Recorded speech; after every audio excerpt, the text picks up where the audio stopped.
ನಾನಂದ್ರೆ ಅವಳಿಗೆ ಇಷ್ಟ ಇಲ್ಲ ಅಂತಾನೆ ಅಲ್ವಾ? ಹಾಗಿಷ್ಟ ಇಲ್ದೇ ಇರೋವಾಗ ನನ್ ಜೊತೆ ಸೇರಿ ಬದುಕಕ್ಕಾಗದೇ ಇರೋವಾಗ ನನ್ನ ಹತ್ರ ಡಿವೋರ್ಸ್ ಕೇಳ್ಬೋದಲ್ವಾ? ತಕ್ಷಣ ಡಿವೋರ್ಸ್ ಕೊಡ್ತಿದ್ದೆ.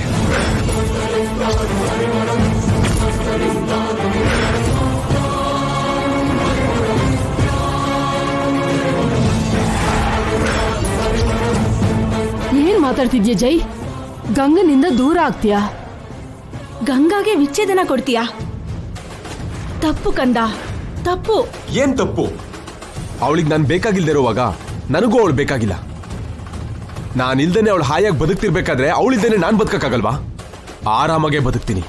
ಗಂಗಾ ಇಲ್ಲೇ ಹೇಗ್ ಬದುಕ್ತೀಯ ಜೈ? ಯಾಕೆ? ಅವಳು ನನ್ನ ಲೈಫಿಗೆ ಬರೋಕ್ಕೂ ಮುಂಚೆ ನಾನು ಬದುಕಿರ್ಲಿಲ್ವಾ? ಆವಾಗ ಬೇರೆ ಕಂದ. ಈಗ ಗಂಗಾನೇ ನಿನ್ ಪ್ರಾಣ ಅಲ್ವಾ? ಅವಳೇ ನಿನ್ ಪ್ರಪಂಚ ಅಲ್ವಾ? ಹಾಗ ಅನ್ಕೊಂಡೆ ಇಷ್ಟು ದಿನಗಳನ್ನ ಕಳೆದೆ. ಇನ್ನೂ ನಾನು ಫೂಲ್ ಆಗ್ಬೇಕು ಅನ್ಕೋತಿಲ್ಲ. ತಕ್ಷಣ ಅವಳಿಗೆ ಡಿವೋರ್ಸ್ ಕೊಟ್ಟು ಬೇರೆ ಹುಡುಗಿನ ಮದುವೆ ಮಾಡ್ಕೋತೀನಿ. ಇನ್ನು ಟೈಮ್ ವೇಸ್ಟ್ ಮಾಡಲ್ಲ.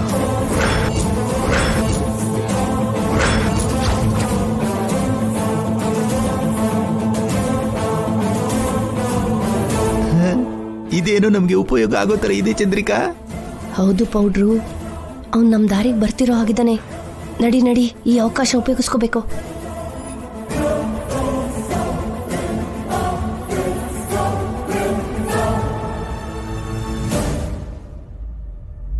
ಏನ್ ಜೈ ನೀನ್ ಹೇಳ್ತಿರೋದು? ಗಂಗಂಗೆ ಡಿವೋರ್ಸ್ ಕೊಟ್ಟು ಇನ್ನೊಂದು ಮದ್ವೆ ಮಾಡ್ಕೋತ್ಯಾ? ಹೌದು ಅತ್ತೆ. ಈ ಮನೆನ ನಿಮ್ಮನ್ನ ನನ್ನನ್ನು ನೋಡ್ಕೊಳ್ಳೋದಕ್ಕೆ ಒಂದು ಹುಡುಗಿ ಬೇಕು, ತಕ್ಷಣ ಬೇಕು.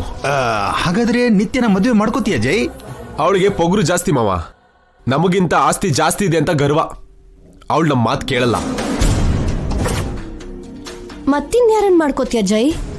ಯಾರನ್ನೋ ಯಾಕೆ ಅತ್ತೆ, ನಿಮ್ಮ ಮಗಳನ್ನೇ ಮದುವೆ ಆಗ್ತೀನಿ.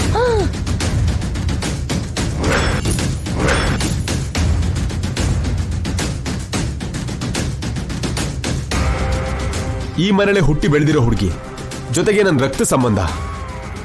ಬೇರೆ ಯಾರೋ ಬಂದು ಯಾಕೆ ಸುಖ ಪಡಬೇಕು?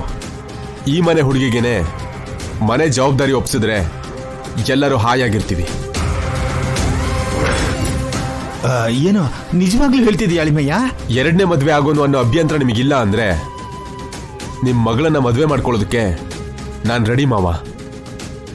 ಇನ್ನು ನಿಮ್ಮ ನಿರ್ಧಾರನ ಹೇಳಿ.